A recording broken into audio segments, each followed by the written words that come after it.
Perfecto, esperamos a que comience. Ahí está. Muy bien. Entonces vamos a empezar con el tema número 1, que es introducción a la microbiología. Vamos a ver datos muy generales, ¿no? Acerca de micro, ¿no? Conceptos teóricos importantes y pues más o menos cómo están clasificados los organismos de forma general, ¿no? Ya en el tema número 4, ahí sí ya profundizaremos, en teoría, con algunos organismos, ¿no? Ya para conocer más características a detalle. Entonces, nuestro tema número 1, pues, es introducción y la competencia. Espérenme, ahora no quiere cambiar de diapositiva. ¿Ok? La competencia específica a desarrollar, o el objetivo, ya saben, de este primer tema, es que ustedes comprendan antecedentes, conceptos básicos, terminología que normalmente utilizamos aquí en micro, así como la importancia y relación con otras ciencias de la microbiología. ¿Sale? Ese es el punto de interés, entonces, de este tema número 1. Muy bien, y vamos a comenzar entonces con conceptos básicos de la microbiología, algo sencillito, ¿no? Para empezar, entonces, vamos a definir qué es la microbiología. En el sentido fino, en el sentido ligero y rápido, la microbiología es simplemente el estudio de los microorganismos. Pero, ¿cómo pueden ustedes definir qué es un microorganismo? A ver quién me quiere ayudar, así aventarse a decir qué es un microorganismo. Con toda la confianza del mundo.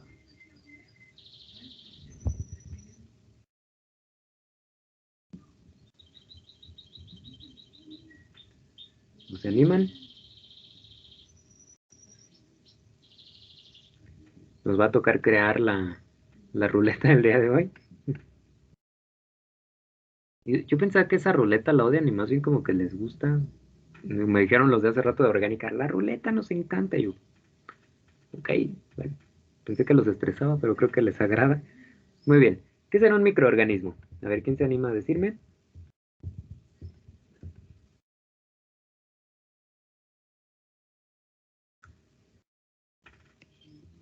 No tantos, no tantos.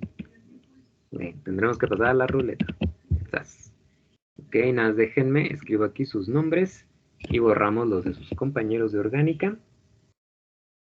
Entonces vamos a ver, el día de hoy conectados están ahorita Ana, Baruch, déjenme ver aquí en los contactos, Ana, Baruch, Alex, Citlali, Erika, Fátima, perdón que no pongan los acentos para escribir de rápido, Fernando, Sam,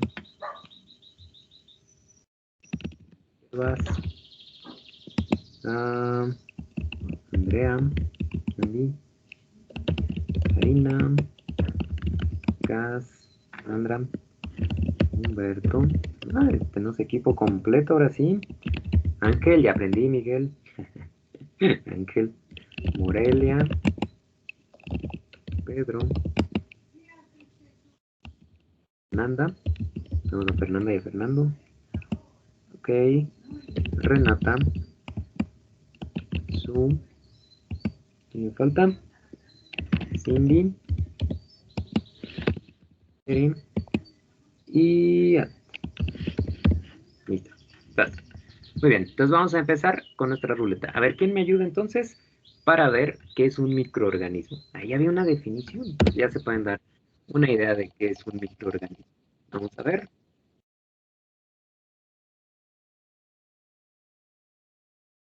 Ok, la elegida entonces es Erika. Erika, andas por ahí. Sin miedo, no pasa nada, lo que tú creas, no hay ningún problema. Y te vamos a quitar de la ruleta. Muy bien, ¿tú qué consideras que es un microorganismo? ¿Cómo tú lo podrías definir? Es algo que solo puede verse bajo el microscopio. Ok, sí, sí, perfecto. Algo que nosotros podemos ver únicamente bajo el microscopio. De hecho, es primordial el microscopio en microbiología, ¿no? Si no, definitivamente, pues no podríamos nosotros saber de la existencia de estos organismos. Muy bien, perfecto, muchas gracias, Erika. Entonces, digo, complementando ahí, podríamos decir que es un organismo, ¿no? Un organismo vivo, podríamos considerar de esa manera, que solamente podemos ver al microscopio.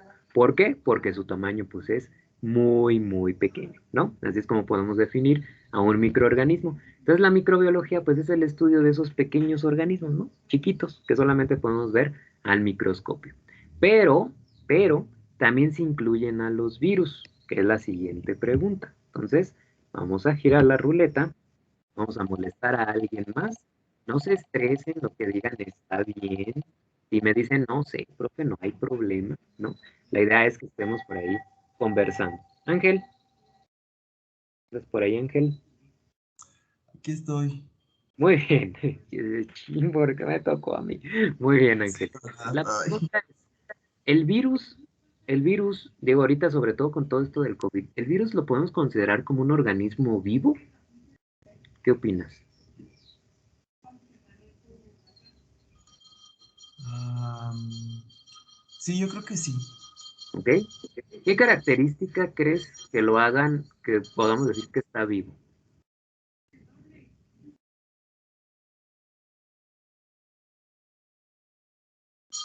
Ay, perdón por la campana de la basura, ¿eh?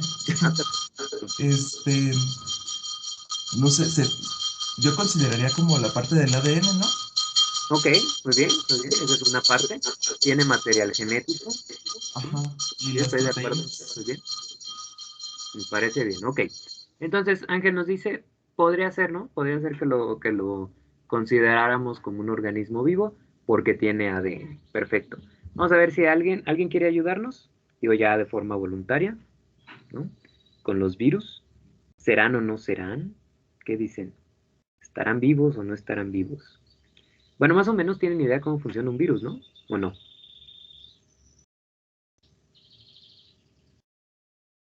Un A ver, poco. Pues no, no mucha, no mucha. Ok.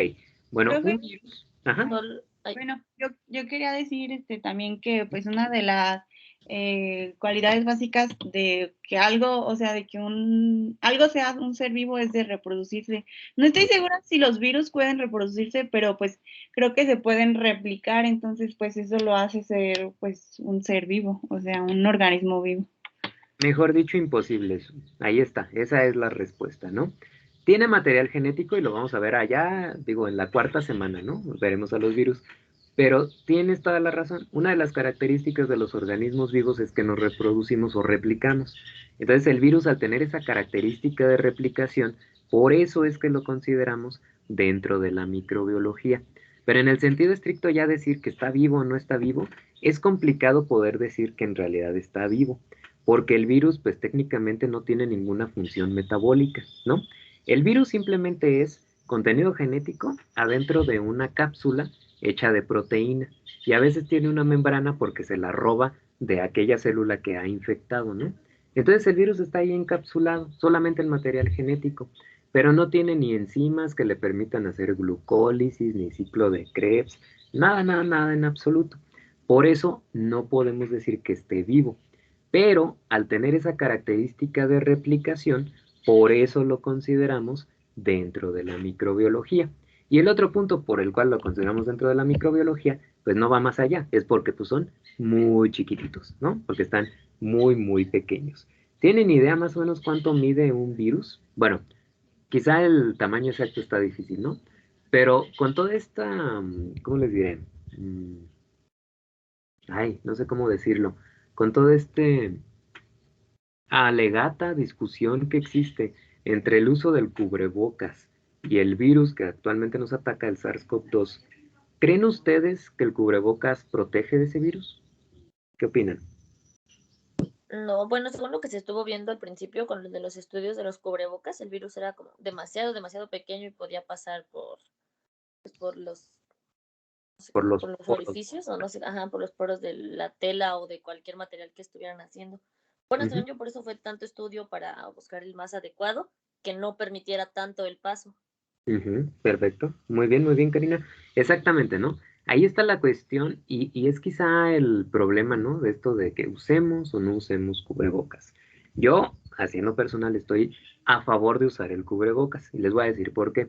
Si alguien no está a favor, no hay ningún inconveniente, ¿no? Simplemente no quiero meterme yo en problemas con ustedes. Está bien su opinión, ¿no? Cada quien tenemos nuestra opinión de los hechos, ¿no? Yo me baso en decir, ok, es como tener una portería, ¿no? De fútbol, imagínense. El balón es el virus y el poro del cubrebocas, pues es lo que está dentro de la portería, ¿no? O sea, donde tú metes el gol. Y están los postes. Entonces los postes para mí sería la tela del cubrebocas, ¿no? Lo que sí te alcanza a proteger. Entonces, la cuestión es, una, que no haya portería y el virus pase como si nada, como Juan por su casa, o que al menos existan los postes donde pueda rebotar, ¿no?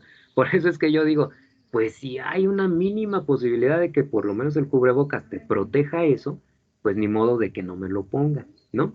Ahora, si buscamos de estos cubrebocas como el KN95, por decir algo, ¿no? Digo, no vendo cubrebocas ni nada, no vayan a pensar, pero si tenemos uno que trae varias capas, por ejemplo, pues entonces tú aumentas, ¿no? La probabilidad de que si no choca con la primera, choque con la segunda, con la tercera, la cuarta o la quinta, antes de que pueda llegar, por ejemplo, a tu nariz, ¿no? Entonces yo por eso, pues sí estoy a favor del cubrebocas. Y científicamente se ha descubierto, o bueno, se ha determinado que sí reduce la incidencia, obviamente, de contagio. Si ustedes han visto las imágenes, son completamente ciertas. Yo he leído hasta los artículos, ¿no? Que tienen que ver con estos estudios, donde de persona a persona, o sea, enferma, una enferma y una no enferma, la probabilidad de contagio es 70-80%, es altísima, ¿no? Yo creo que hasta más.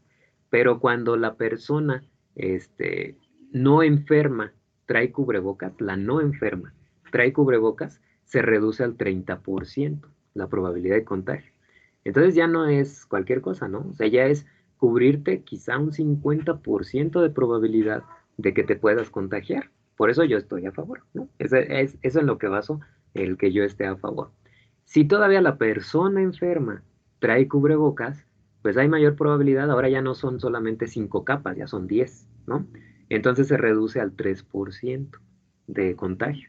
Entonces cambia muchísimo, ¿no? Cambia muchísimo esa diferencia a que los dos no trajeran cubrebocas. Y bueno, es por decir algo, ¿no? Con respecto a esto. Pero es simplemente para entablar como el tamaño que puede tener un virus con respecto a algo tangible como un cubrebocas, ¿no? O sea, siendo el cubrebocas de una tela que a veces dice uno tan cerrada que ni puedo respirar, pues de todos modos el virus es tan pequeño que puede incluso llegar a pasar por ahí, ¿sale? Pero bueno, ya si están a favor o en contra, nuevamente, no hay ningún problema, cada quien tiene su opinión, esa es la mía, basándome en lo que leo, en lo que checo de los artículos y todo eso, ¿no? Está correcto. Lo que sí me gustaría, por ejemplo, que las autoridades sanitarias pues sí utilizaran, ¿no? Y más nuestro querido presidente, porque es un ejemplo para las demás personas, ¿no? Y yo creo que todos hemos visto en la calle gente pues que anda como si nada, y luego al rato pues ya les pasa algo y pues sí, nos quejamos, ¿no? De que, no, es que me enfermé, pues sí, porque andabas ahí como si nada, ¿no? Y comiéndote, luego los ve ahí comiéndose sus papitas en la calle, acá bien entrados, sin lavarse las manos ni nada, ¿no? Pero bueno, ya eso lo veremos más adelante, hablaremos de todo esto más adelante. Entonces, esa es la característica por la cual a los virus los consideramos dentro del estudio de la microbiología, su capacidad de reproducción, a pesar de que nosotros no podemos considerarlos como organismos vivos, ¿sale? Entonces son partículas no vivas con material genético, pero que se reproducen y por eso los estudio en microbiología. Y esa es una pregunta de examen. Si no me creen que cuando digo eso, sí lo cumplo, ¿alguien puede dar fe y legalidad de que sí lo cumplo? Cuando digo esta es pregunta de examen. Sí, doy Confirmo. fe y legalidad de que es cierto. Bien. Karina y Citlali están de testigas, entonces, para que me crean que sí lo pregunto en el examen, ¿no? Y esa es una pregunta de examen. Muy bien. La microbiología, gira en torno a dos temas fundamentales, como una ciencia básica y como una ciencia aplicada. Básica, ¿por qué? Porque a partir del estudio de los microorganismos, nosotros sabemos todo acerca de la estructura celular y de cómo funcionamos metabólicamente. Lo que nosotros sabemos del metabolismo, del ciclo de Krebs, de la glucólisis, de la cadena de respiración, todo lo pudimos conocer a través del estudio de los microorganismos, específicamente primero de bacterias. Y hablando del modelo de estudio más común, es Escherichia coli, ¿sale? Que viene aquí dentro de las bacterias. Ya platicaremos de ella. Pero entonces, perdón, me están marcando y me distraen un poco. pero supongo que es del banco. Entonces, por eso es una ciencia básica. Pero también nosotros el conocimiento de estos microorganismos lo llevamos a la práctica, ¿no? ¿Cómo pueden aplicar microbiología? ¿O qué aplicaciones creen ustedes que tengan así de rápido ahorita? Que se les ocurra alguna. ¿Dónde los usamos? Ah, bueno, es que de acuerdo a lo que dejó investigar ayer, pues estaba viendo que las bacterias pueden generar energía a partir de contaminantes. Ándale, muy bien. Entonces, Ese es muy, muy buen ejemplo, Karina. Y bueno, vamos a dejarlo ahí, en ese ejemplo ahorita, para ver, ¿no? Esas aplicaciones que va a tener después, como muy bien lo mencionas. Entonces, por ejemplo, pueden ayudarte, ¿no? A la generación de energía. Entonces, ya ese conocimiento básico de los microorganismos, tú lo vas a llevar a poderlo aplicar, ¿sale? Y bueno, por eso es que es considerada tanto ciencia básica como ciencia aplicada, ¿sí? Ahora, la microbiología va a dividir a todos, imagínense la vasta cantidad de organismos vivos que existen. Esto es un árbol filogenético que en realidad no solo es de la micro, sino también de la biología, ¿no? En general, porque involucra a todos los organismos. Ok, para empezar, ¿un árbol filogenético tienen idea qué es? Esta no se las pregunto directamente porque sé que está más complicada la pregunta. ¿Alguien tiene idea qué es un árbol filogenético? ¿Qué significa eso? Igual, el que está en pantalla es un árbol, ¿no? Pero ¿qué significa eso? ¿Tienen idea? ¿O de dónde viene?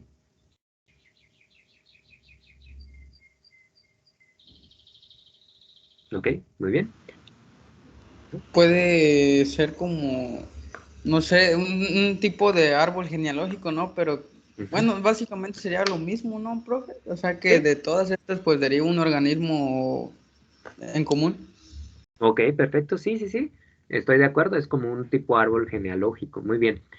Deriva entonces de organismos que se parecen mutuamente, ¿no? Que están cercanos uno con el otro, que tienen ancestros en común. Ahí está la clave. Entonces, nosotros partimos de la hipótesis y vamos a empezar de aquí abajo, ¿no? Esta es la raíz. Ok, partimos de que en algún punto, cuando surgió la vida, hubo un ancestro en común, ¿no? Una célula que empezó a surgir a partir de material genético, ARN seguramente, de donde empezó a nacer la vida. Y de ahí entonces, aparentemente hubo dos ramificaciones, dos, no tres como lo esperaríamos. Ahorita les digo por qué. Muy bien, hubo dos ramificaciones. Entonces hacia un lado se fue esto y empezaron a nacer las bacterias. Los organismos más antiguos dentro de las bacterias está, por ejemplo, géneros como Aquifex, Dermatoga, Bacteroides, Citofaga, etcétera. ¿Ok? Imagínense que estamos hablando del inicio de la vida, o sea, hace millones de años, ¿no? ¿Qué condiciones del planeta habría en ese entonces? ¿Creen que hubiera estado como, bueno, no como ahorita, ahorita lo tenemos muy contaminado, pero como en los años 1700 quizá, antes de la era industrial, donde todo era verde y bonito? ¿O qué condiciones creen que existieran ahí?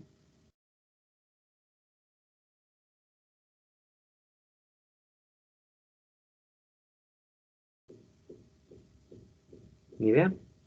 ¿Era el paraíso de Adán y Eva?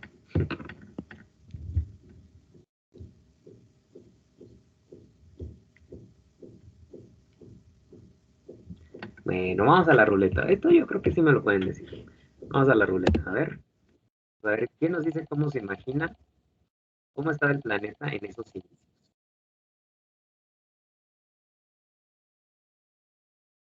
Tere, te tocó. ¿Cómo te lo imaginas? ¿Para qué dijo el planeta cuando qué? Cuando surge la vida, cuando surge así el primer organismo, ¿cómo te imaginas que eran las condiciones de nuestro planeta? Mm, Pues no sé, no había, por ejemplo, cómo estudiar ese organismo, no teníamos los instrumentos que ahora tenemos para saber de qué organismo se trataba o qué bacteria era o si era algo, una bacteria buena o una bacteria mala, ¿no? Algo así.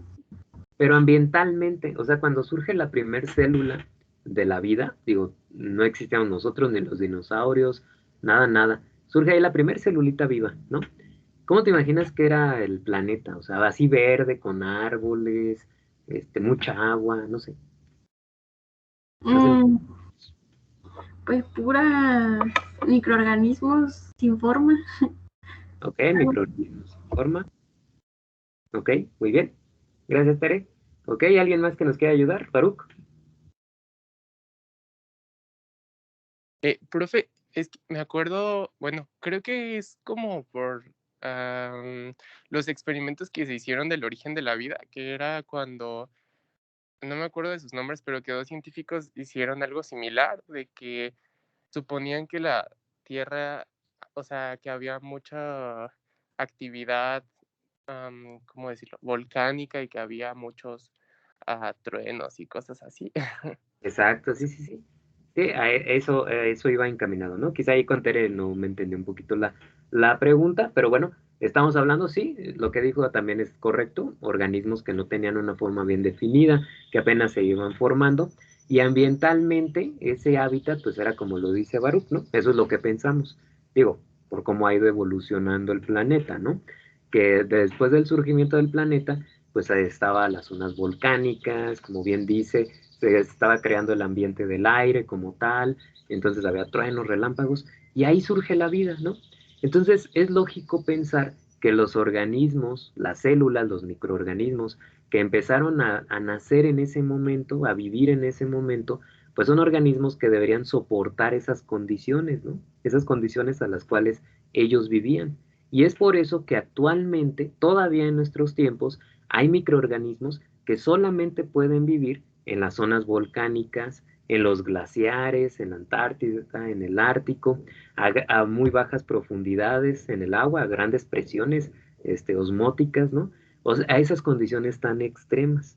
Y es por eso que estos organismos como Aquifex, Termotoga, que son los más cercanos, se supone, a ese ancestro común, pues obviamente son organismos termófilos, es decir, que viven a altas temperaturas, porque seguramente la temperatura de nuestro planeta no es la de ahorita, ¿no? No es la que tenemos actualmente, era mucho mayor debido a esas condiciones en las que vivíamos, ¿sale? A eso iba un poquito referida por ahí la pregunta.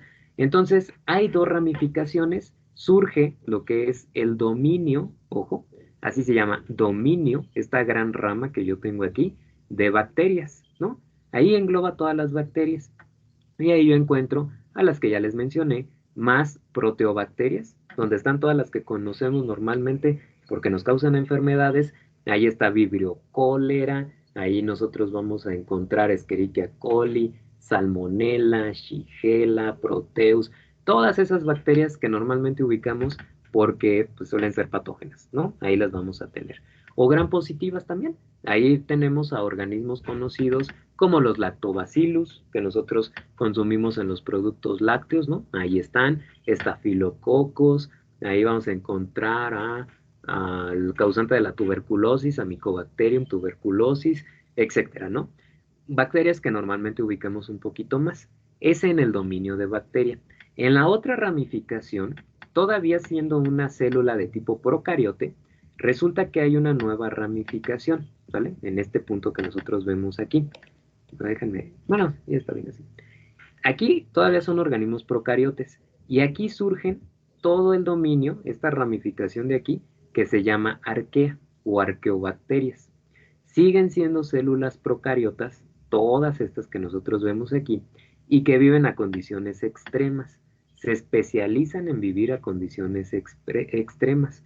Aquí vamos a encontrar a los hipertermófilos, es decir, aquellos que viven a las temperaturas más altas conocidas. Imagínense una célula que te vive a 120, 130 grados centígrados. Nosotros a esa temperatura ya nos cocinamos, ¿no? Pues no, a ellas viven a esas temperaturas. Y si las quitas de esa temperatura se mueren, ¿no? Están acostumbradas a eso. Hay otras que viven a condiciones salinas impresionantes, ¿no? En el Mar Muerto, por ejemplo, que sabemos que hay una concentración de sal altísima, ahí viven bacterias. Hay otras que viven a partir de compuestos metílicos, como las metanobacterias. Ahí está Metanobacterium, Metanococcus, Metanosarcina. Si a mí me ponen metano a respirar, me muero, ¿no? Definitivamente. Y así sucesivamente, ¿no? Condiciones muy, muy extremas a las cuales viven esas arqueobacterias. Y en este punto también, en este punto que tenemos aquí, cabe la hipótesis de que una bacteria, una de estas bacterias, se fusionó o entabló una relación endosimbiótica con otra célula seguramente también procariota, ¿no? Lo que dio paso a las células eucariotas. Esa bacteria pensamos que ahora es la mitocondria, que forma parte de nosotros, ya sabemos la importancia de la mitocondria, de acuerdo a bioquímica, y entonces surgen los organismos eucariotes, donde vamos a encontrar protozoarios, como los diplomonados, como los tricomonados, como los flagelados. Voy a encontrar a las algas verdes, rojas, los sargazos, etc. Luego a los hongos dentro de fungi, a las plantas y a los animales, ¿no? Ahí está, con diferentes ramificaciones cada uno de estos. Entonces, un árbol filogenético lo que te pone de manifiesto es la cercanía genética que hay entre los organismos. Nosotros comparamos el contenido genético de los organismos para poder crear árboles como estos. ¿Y qué significa esto?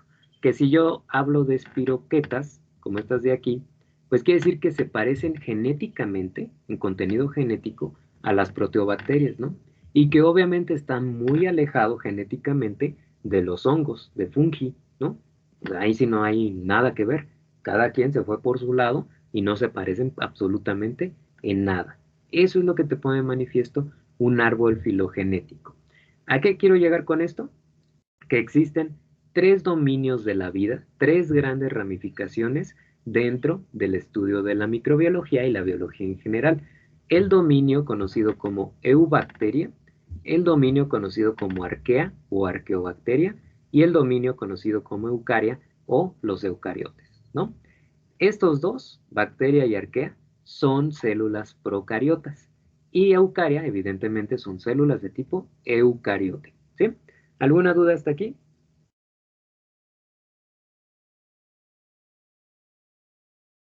Muy bien, muchas gracias. Perfectísimo. Continuamos entonces. Y perdón. Miren, pues de hecho aquí venía Ay, ¿por qué? A ver, espérenme. Aquí venía la pregunta esta de los virus. Bueno, ya la hice antes, ¿no? Entonces ya no la vamos a poder por ahí resolver. Entonces, bueno, vamos a borrar esta de aquí. Y ya nos vamos directamente a la siguiente parte. Sirve que ponemos otro slide un poquito más adelante. Muy bien. Entonces, ¿ya se ve la presentación o no? Sí, Hola, hola, ¿me escuchan? No, sí se ve. Perdón, se me fue el por un momento, al parecer. Muy bien, gracias. Gracias. Ok, ¿qué le estudia entonces la microbiología a los microorganismos, no? Por más raro que suene esa pregunta. ¿Qué estudia de los microorganismos? Ok, va a estudiar entonces lo que es su morfología, cómo están estructurados, por supuesto, si son bacilos, si están alargados, si tienen filamentos, pelitos, no, todo eso lo va a estudiar la microbiología. Su citología, ¿no? Es decir, cómo se van relacionando, cuáles son sus características, ya, ¿cómo les diré? Un poco más físicas, temperatura a la que vive y todo eso, ¿no? A eso me refiero con citología. Su ecología, cómo se relacionan con otros organismos en su hábitat natural. La función que pueden llegar a tener, digo, eso forma parte de la ecología, pero también de lo que nosotros podemos aplicar, ¿no? La importancia que tienen los microorganismos, su bioquímica, cómo obtienen alimento ellos, qué productos secundarios son los que generan, pero también no podemos dejar de lado las técnicas que usamos para el estudio de los microorganismos, ¿no? Es importante que sepamos cómo estudiarlos y por eso también tenemos un tema completito del estudio de los microorganismos desde las técnicas que utilizamos. Y finalmente, la genética, ¿no? Sin la genética, pues no podríamos crear ese árbol filogenético, a final de cuentas. Muy bien. Ahora, ¿cómo consideramos que algo esté vivo? ¿Qué es lo que nos dice que algo esté vivo? Ya mencionaron, por un lado, que se puede reproducir, ¿no? Un determinado organismo y por eso sabemos que está vivo. Pero ¿qué otras características nos hacen pensar que algo está vivo? Nada más eso, la reproducción. Muy bien, Citlali. El metabolismo.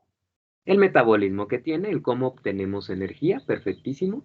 Con eso sabemos que estamos vivos, ¿no? ¿Alguna otra? Digo, no solo piensen en microorganismos, pueden pensar en uno mismo, ¿no? ¿Cómo sabemos que estamos vivos? Ok, metabolismo y reproducción, ya son dos características.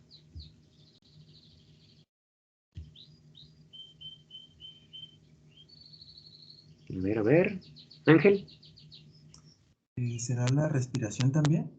La respiración, pues sí, ¿no? Si no respiramos, pues nos petateamos. Ok, la respiración, sí. Digo, algunos respiran otras cosas, ¿no? Nosotros respiramos oxígeno, pero algunos respiran otras cosas. A final de cuentas lo hacen. Muy bien, Ángel. ¿Alguna otra característica que digan, esto significa que yo estoy vivo? Compárense, ¿no? Compárense con su mesa. Suena chistoso, pero pues sí, ¿no? Ella no está viva, yo sí estoy vivo. ¿Qué me diferencia? Cindy. No me acuerdo bien, profe, pero yo me acuerdo que también habían dicho, bueno, en bioquímica nos dijeron algo así como respuesta a estímulos o algo así. Ajá, sí está bien. La respuesta es estímulos, perfecto, externos, ¿no? Bueno, pueden ser internos, pero la mayoría viene de la parte externa, ¿no? Esto es evidente, digo, si yo a la mesa que les decía le doy un golpe, pues ni modo de que se vaya a quejar, no va a decir, ay, espérate, güey, no, pues no va a decir nada, ¿no? Pero si yo llegan y me dan un golpe, pues me salen moretones con nada más hacerme así, entonces le voy a decir, aguanta, pues vara, ¿no? Tranquilo, tranquilo. Ok, entonces esa es otra, muy bien, Cindy, está perfecto. ¿Alguna otra característica que digan, esto me hace suponer que yo estoy vivo? ¿Pudiera ser la función vital de la nutrición? La alimentación, por supuesto que sí, muy bien. Sí, claro que sí, Andrea, sí. Sí, entra también ahí. ¿Alguna otra?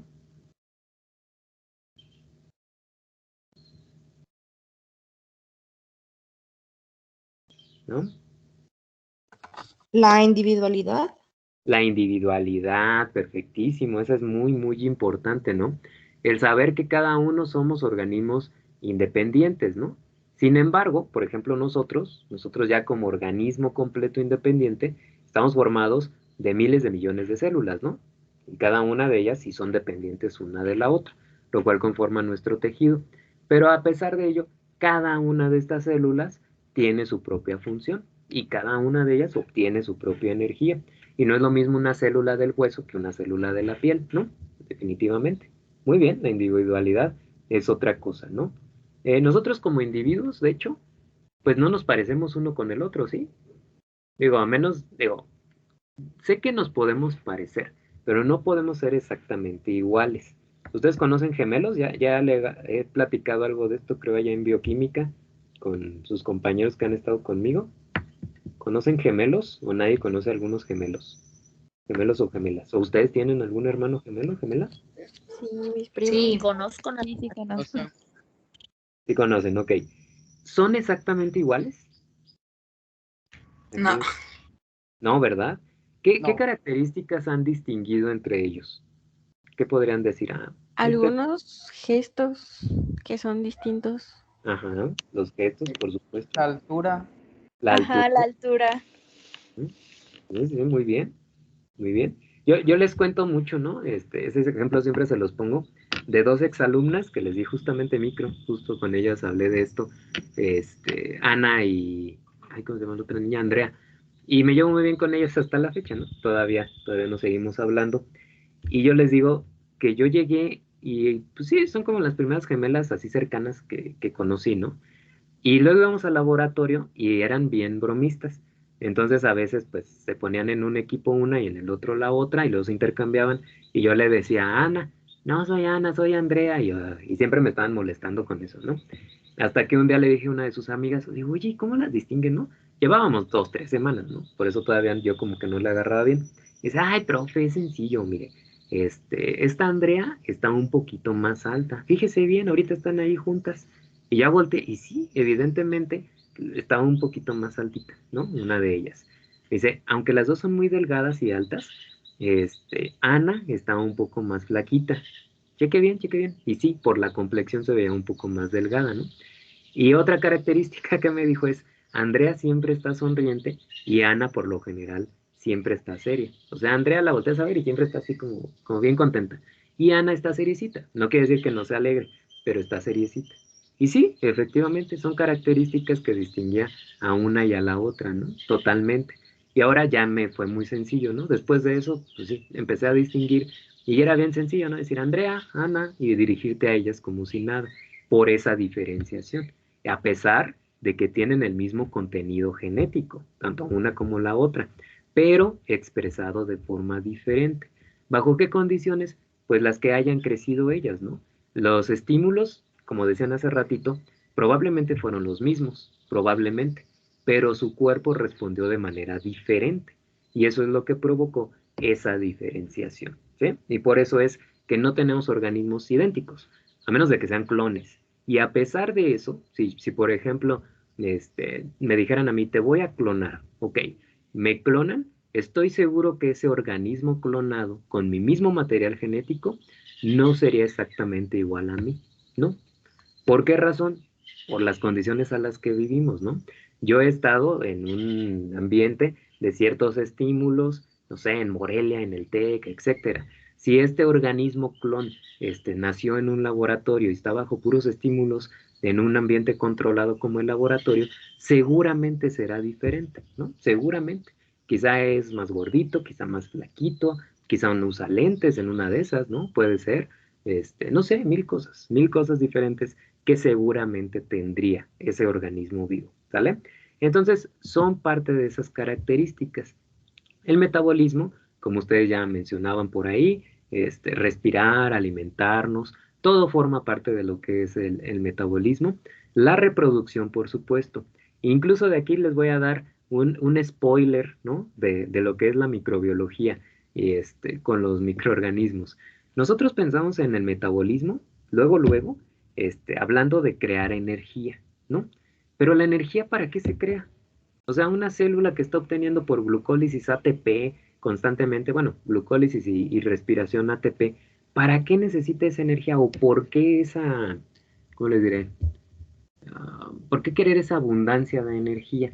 La meta de cualquier célula, y algunos ya se los he dicho, es reproducirse. Ahí está, esa es la clave. Por eso les digo, es el spoiler del verano, ¿no? De microbiología. Siempre cualquier organismo lo que va a querer es reproducirse, sea celular, unicelular o multicelular. Yo sé que quizá me pueden decir ustedes, no, profe, yo no quiero tener hijos. Ok, eso es porque nosotros ya somos seres razonados, ¿no? Pero desde el punto de vista biológico, por eso es que tenemos nuestros aparatos de reproducción y por eso es que lo podemos hacer, ¿no? Independientemente de la preferencia que nosotros tengamos o del género con el que nosotros nos identificamos. De todos modos forma parte de nuestro ser el hecho de que nos podemos reproducir, porque biológicamente es una característica de los organismos vivos y de los virus, ¿sale? Entonces la reproducción es el punto primordial de la evolución, el hecho de que nosotros trascendamos de alguna manera. Nosotros que ya pensamos, obviamente, que razonamos como humanos, pues queremos trascender de diferentes maneras, ¿no? Yo, por ejemplo, quiero trascender a través de poderles impartir el conocimiento y que después digan, ah, yo aprendí con Richie tal cosa, ¿no? Eso para mí es como, oh, ya estuvo, ¿no? Ese es mi trabajo. Y le pude dejar algo a alguna persona, ¿no? Y si algún día le cuentan de mí a alguien fuera del TEC, pues también, ¿no? O sea, eso es para mí primordial. Pero eso es porque lo razonamos. Pero la única manera de trascender biológicamente es a través de la reproducción. Y como les digo, quizá es decir, no, yo no quiero tener hijos. Ok, eso es como ser multicelular. Pero tus células sí se están reproduciendo, ¿no? Tus células de los huesos tardan mucho, pero se reproducen. Tus células de la piel tardan poquito, pero se reproducen. Tus células del hígado, hasta las neuronas, aunque nos decían antes de que esas ya no las vuelves a obtener. No, sí se reproducen. La bronca es que se reproducen muy lentamente. Y si te pegas en la cholla, en la cabeza, pues se mueren muchas y en lo que se recupera, pues tarda un poquito más, ¿no? Esa es la cuestión. Luego viene la diferenciación, nuevamente lo que decíamos. Cada organismo tiene sus características particulares. Primero entre los miembros de una especie y después si los comparas contra otros géneros completamente diferentes, ¿no? Todos somos diferentes, todos y cada uno somos diferentes y seres individuales, ¿sale? Y por lo tanto, somos especiales. Yo sé que eso no tiene que ver con microbiología, pero créansela, todos somos especiales e importantes. Otro punto será la comunicación. Quizá no lo mencionamos ahorita propiamente, pero lo estamos haciendo, ¿no? Nos comunicamos. Las células también lo hacen. Una célula de nuestro organismo evidentemente está en comunicación con muchas otras. Y a veces con las bacterias decimos, pues ellas no se comunican. Vamos a ver que las bacterias sí se comunican, ¿no? Muchas lo hacen, otras quizá no les importa tanto, pero muchas células individuales se pueden comunicar de una u otra manera, pero lo hacen. Otro es el movimiento, el sistema de movimiento. Nosotros nos estamos moviendo constantemente, ¿no? De alguna u otra manera lo podemos hacer. Entonces los organismos microscópicos también tienen una distinción en base al cómo se pueden mover.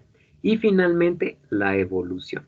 El hecho de que nosotros estamos constantemente evolucionando a través del motor de la evolución, que son las mutaciones, los cambios en nuestro contenido genético, es otra de las características que nos hacen ser un organismo vivo. Entonces, otra vez regresando al virus, ¿el virus qué cumple? El virus cumple con la reproducción, ¿no? Sí cumple, ya lo dijimos, pero también el virus se diferencia, ¿no? Por eso hay SARS-CoV-2, por eso hay SARS-CoV-1, por eso hay MERS-2, MERS-1, por eso está la influencia A, la influencia H1N1, la H2N3, también cumple aquí. No se comunica, eso sí, ¿no?